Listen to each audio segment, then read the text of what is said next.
Hello, and welcome back to Mafia City RP. Now, it's been quite a while since I've done a video on Mafia City, but in that time there were a couple updates as well as rule changes. So in the description below I will have some links to the forums, so if you want to check out the new updates as well as rule changes that are not included in this video, please feel free to do so.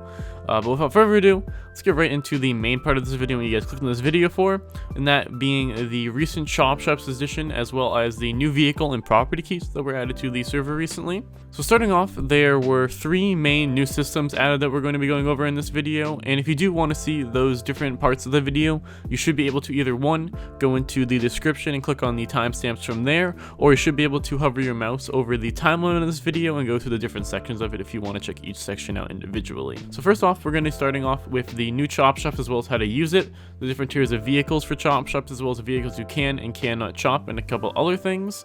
Then we will also be going over the new keys system that has been recently added, and then ending we'll be going over the new rental system.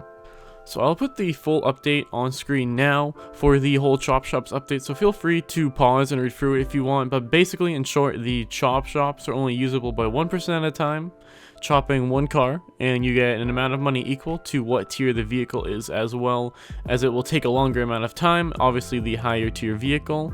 So for a low tier vehicle, you'll obviously get a lot less money, but it will also take a lot less time than a higher tier vehicle would to chop. But with a higher tier vehicle, of course, since you do get more money and it takes more time, there is more risk involved with it, so it kind of does even out a little bit.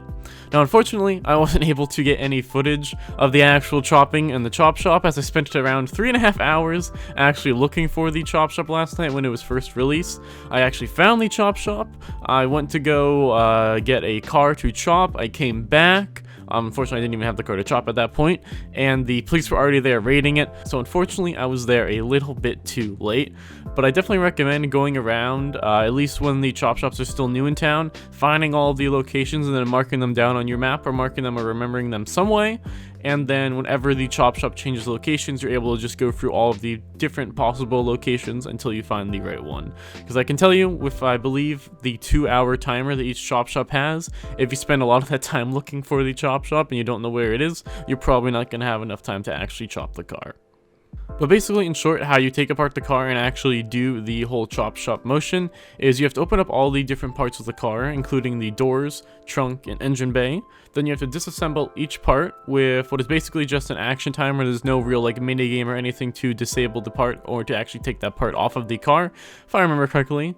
And again, the amount of time it takes to take off each part obviously correlates to the tier car you're chopping, and we'll go over the tiers right now, actually. So starting from obviously the bottom or the worst tier to the best tier, we go poor, low, mid, high, very high, and super. Now, with those tiers, obviously, as I said before, the higher tier takes longer, but the lower tiers obviously take a lot less time but give a lot less money. Now, the last feature of the chop shops is that you're actually able to remove the tracker from a stolen vehicle if you want to use the vehicle instead, therefore not allowing the owner or police to track it.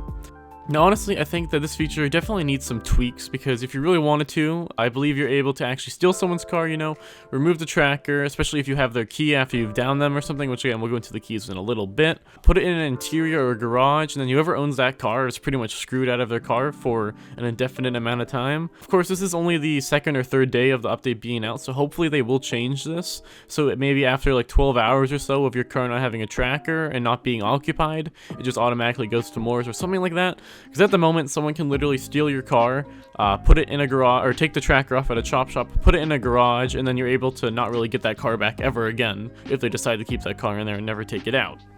So hopefully, in the future, they almost have to make a change for this, or else people are just going to be stealing people's cars and then putting them in the middle of nowhere with trackers off. So hopefully they do change this really fast. But again, that's pretty much it for most of the majority of the chop shops.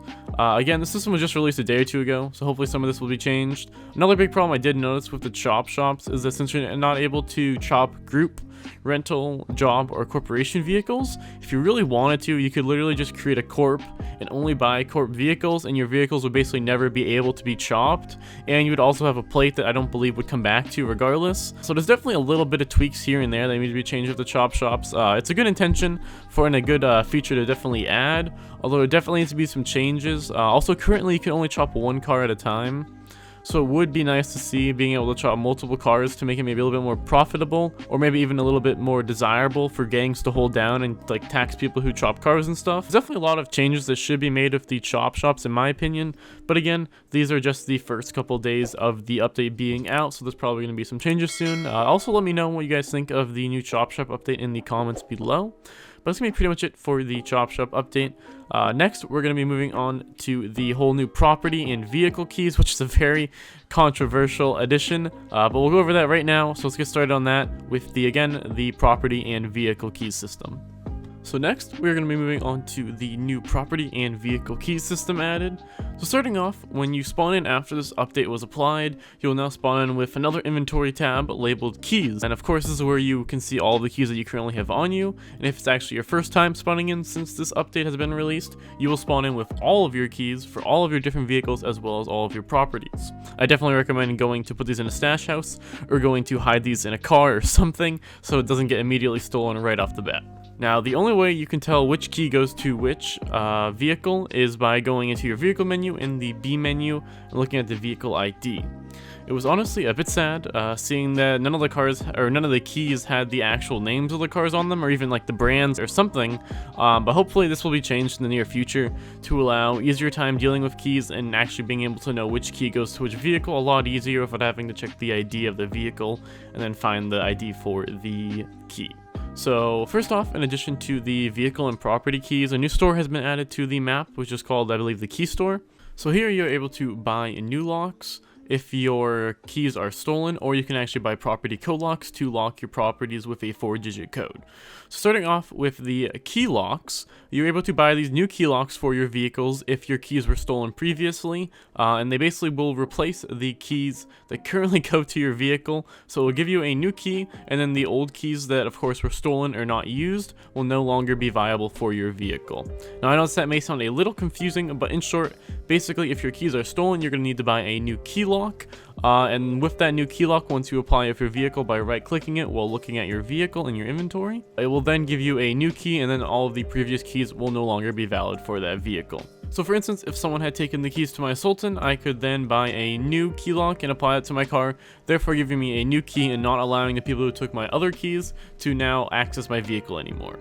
Now hopefully this price is changed in the future, because currently it costs $2,500 to get a new key lock, and that can potentially be around $2,500 whenever you are down and someone steals your keys. And now with the Chopshops and the key system, you're actually able to be spending around $2,500 plus the Moore's recovery price if your car is stolen and chopped. You're also able to buy a 4-digit PIN code lock for your property, allowing you to not have to worry about carrying a physical key on you and having that stolen, and instead you can just remember a PIN code. Now I'm really glad they added this in so you have a different option other than just having a regular key. The only thing I'm worried about is that people will try and brute force these locks, so I think they maybe should add some sort of penalty to getting the code wrong, maybe a 30-second penalty, or an alarm is triggered if you mess it up 5 times or something like that, so people can't just brute force the program or brute force the code locks.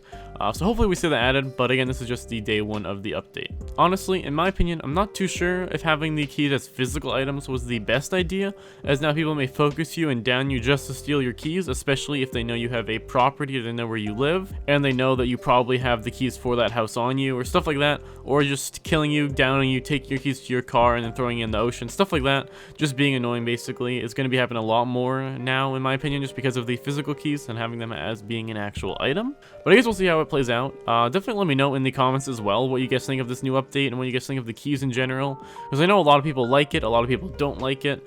In my opinion, I'm a little indifferent. I really think they probably should have done the keys a little bit different, but I am glad that they definitely added the digit locks for the doors so you don't always have to have your property keys on you.